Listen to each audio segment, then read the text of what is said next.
Okay, so somebody decides, I have some real estate, I'm ready to put that in my revocable living trust. What are some provisions that they need to bring up with their attorney to really hammer out and make sure that they have sorted out properly? Yeah, a great question. In addition to just the general decisions that you're making in terms of identifying a responsible party, the trustee who's going to eventually manage your estate, when it comes to real estate specifically, I always recommend, specifically when it comes to a primary residence, that you give very, very prescriptive guidance on, this is what I want to happen to my house when I die.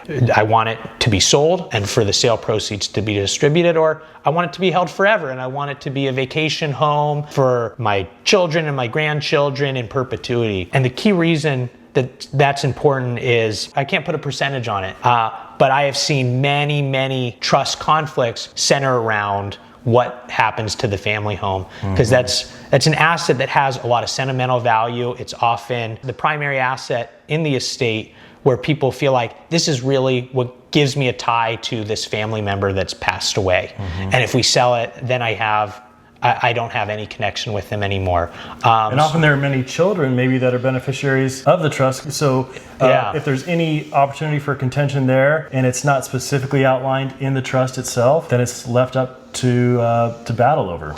Correct. So you bring up the classic scenario where there's a conflict is you've got 2, 3, 4 kids, multiple children, all who grew up in the family home, parents pass away, the estate plan doesn't have any clear guidance on what to do with the family home.